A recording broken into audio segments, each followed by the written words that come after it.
Welcome back, Voodoo Dolls, to another creepy video. Today I'm going to be reading from r/nosleep. Now these stories are quite a bit longer than the ones from the other subreddit r/let's not meet because nosleep has a size requirement, meaning that if your stories are not long enough, they will get removed. Anywho, I will be reading these stories from least realistic to most realistic. If you disagree and think that they should be in a different order, you can go ahead and feel free to leave a comment below. So you're undead. Hello and welcome. Since you've received this pamphlet, there's a high probability that you are undead. While this may come as a nasty shock at first, we are dedicated to helping you acclimatize to your new undead state. After all, we've all been there. We hope this introduction pamphlet can answer some of your initial questions, and we promise we will be with you every step of the way. So let's get started. Question 1. Why did this happen to me? Sadly, we're not entirely sure why this happens to some people and not others. Unfortunately, the science in that subject area is lacking due to the lack of test subjects. However, from shared experience, we can give you some idea of how you ended up this way. Most likely, you have had a hand in your own death, whether by suicide, drug overdose, or some other dumb stunt. We know the likelihood of your returning as undead arises from unnatural self-inflicted causes. The good news is that now your death is over and done with, and you have come back to us. Forever. Question 2. So what does this mean for me? Obviously, this event will change your life, or unlife, forever. You've probably noticed some time has passed since you've died. It's normal for the process of undying to take a while depending on the damage you've sustained. Don't worry, most of yourself will regenerate to normal as long as you keep yourself healthy and well fed. If you're reading this from your casket, then we're sorry we didn't get there in time to intervene. Sometimes a family member or landlord will find the transitioning undead before we do, which usually results in an unfortunate burial. But don't worry, we work with a mortician to make sure the potential undead have this pamphlet in their caskets. Soon enough, our grave robbers will take the time out of their busy schedule to dig you up as well. We know, grave robbing is a nasty business, but we need to eat too. Until then, just lie back and relax. Remember, at least you weren't cremated. Question 3. What lifestyle changes will I need to make? The good news is that you can retain most of your normal life from before you were undead. Though family and coworkers may make it rough, we have some handy coming out packets that can help you along the way. You will need to make changes in your diet, of course. You can still eat normal food without causing major harm to your body, but your digestive tract won't thank you. We recommend a steady diet of fresh organ meat. Despite what you've seen in movies, it doesn't have to come from humans, nor does it have to be the brain. Our team of grave robbers will helpfully supply you with a month's worth of meat for free to help you get back on your feet. Question 4. Am I invincible or immortal? No and yes. We're afraid you can decay and take too much injury just like any other unliving thing. Too much injury and you may go into a coma-like state we call stasis. You wake up from it eventually or not at all. While we say wake up, you will still be conscious during the entire thing. You will just be unable to move, speak, or do much of anything. The good news is that you'll have plenty of time to plan out the rest of your unlife while you wake back up. To stop decay, it is important to continue basic hygiene practices as well as eating a balanced diet of organ meat. Undead or not, your body is your temple after all. Exercise is also good, but be wary of an overly vigorous exercise. Your muscles and joints may not move the same way as they once did, and nobody likes an inverted knee. Now, if you're wondering, where do I go from here? The answer is anywhere you'd like. The sky is the limit. However, we don't recommend flying. The changing air pressure can do some funny things to the undead body. Be warned, not everyone is so accepting of the undead, but you'll always be accepted in our local undead community, and we're dedicated to making these attitudes change in the near future one way or another. There are many more of us than there are of them after all, but you don't need to worry about that yet. Enjoy your new unlife. We look forward to more interaction with you. Signed by your local undead community. Laughter is the best medicine. For the past 3 weeks, I've been sick. I'm not talking about your standard run-of-the-mill sick. I've been coughing up blood, my head feels like it's gonna split open, and I'm pretty sure I almost sneezed my brains out. I've also been trying so many things to try and help my body fight whatever this sickness is, but nothing has been working. Today at the doctor's, he told me about this new experimental drugs that their office got. He didn't know if it could help me, but he said nothing has worked so far, and prescribed me the new medication. He went back to get it, and when he came back, he handed me a bottle that said laughter, and I almost threw it at him.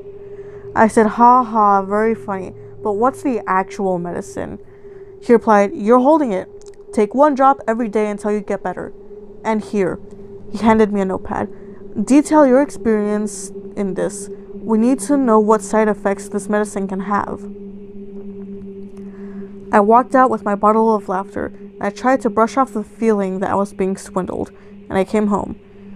I'm writing this diary so it can help the doctors figure out what this medicine does and how it can help. So tomorrow, I start on laughter. Hopefully it can cure whatever the hell I've been infected with.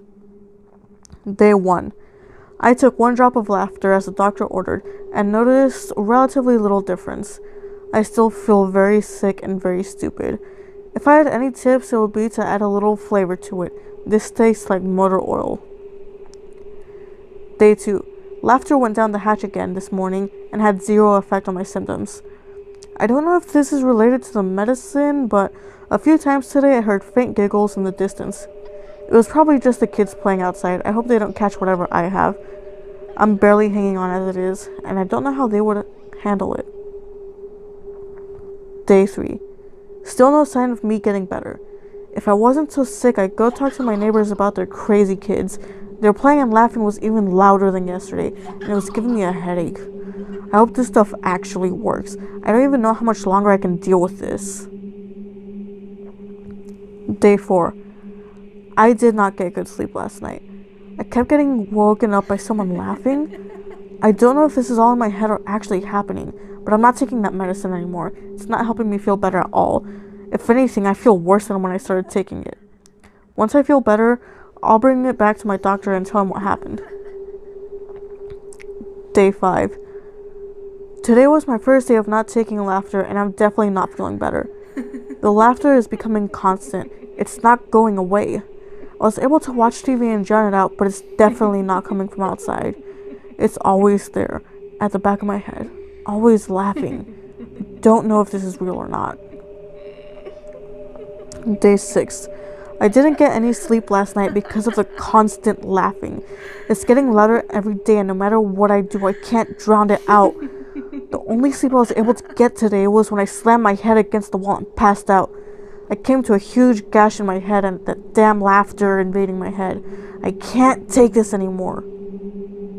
Day 7. Always laughing. I don't know what's so funny, but I can't hear anything except that laughing. I can't sleep. I can't listen to music. It's like someone is standing next to me howling in my ear. But no one's there. The laughter is always there. I don't even get the relief of knocking myself out. They just laugh even louder when I try. I'm not taking this back to the doctor. No one else should have to deal with this. And they keep laughing. I don't know what's so funny. Day something. I don't know what I thought was wrong with me. All I had to do was laugh. I finally know what's so funny. Laughter isn't a bad thing. It's the thing that will save us all. Save me. It can save you too. You should take laughter. It's a real riot. Be careful pumping gas alone at night. This happened to me shortly after I got my first car when I was around 18. Years later, it still shakes me to my core, and I avoid driving at night as much as possible because of it.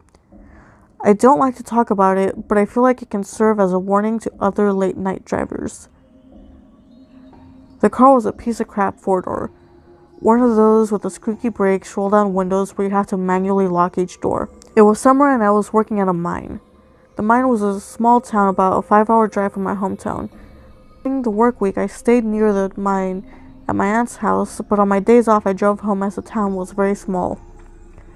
This story happened on one of the nights I was driving home. My shift ended around 8 p.m. and instead of waiting until the next day, I decided to push on and get home early. I open the back door and throw my work gear in, and I start my engine. I notice my gas is getting low, but I figured I can make it about halfway at least, so I start driving.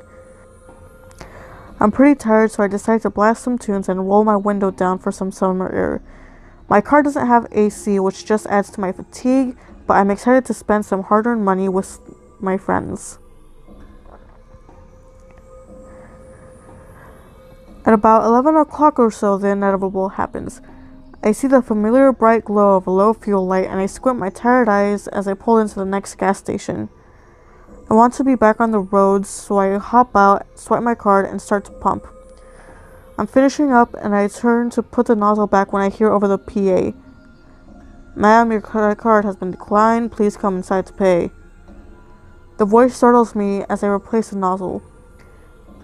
I look around, and I'm suddenly all too aware that I am the only one around. No other people parked at the station or even driving by on the country road. Reluctantly, I proceed to walk towards the small building's entrance, and I can see through the glass doors that the clerk is standing right next to them, which gives me a sinking feeling. He is a large bearded man, and I'm a petite female. I still feel compelled to go in and finish paying. I mean, there are cameras everywhere, right? As soon as the door closes behind me, he shoves past me and locks the door with a set of keys. I could almost cry when he said shakily to me, "Get behind the counter and crouch down. Oh, we need to call the cops." I can't comprehend the words as he says them, but before I know it, he's leading me roughly by the arm behind the counter. He throws me down, grabs the phone, and squats next to me. He stares at me wide-eyed with a look of terror and states, "While you were filling your car, I saw a man over on the CCTV crawl into your back seat." I immediately burst into tears and he calls the cops. It felt like an eternity until they got there, and me and the clerk just sat in silence, bewildered at the events that just took place. We both jumped as we heard knocking on the glass. We peered over the counter, and to our relief, it was the police. They told us they had the guy and took both of our statements. It was all over, and I assured them that I just wanted to continue driving home, even though I was still hysterical. Before leaving me, the cop said something I will never be able to forget. "You're lucky the clerk was looking at his camera when he did. The guy that crawled into your backseat had a knife and a backpack full of rope and duct tape. Be careful driving alone out there." Moral of the story: be careful driving alone. Be careful driving at night, and be careful to pump gas. Always be aware of your surroundings, and always check your backseat. Now then, I think this one is the most realistic, but I think the second one was the creepiest. Or, I don't know. Honestly, they're both kind of at a tie for me, because they're both super creepy in their own ways. Now, which one did you think was creepier? The one with the laughing, or this one? Let me know in the comment section below. If you like this video, give it a like.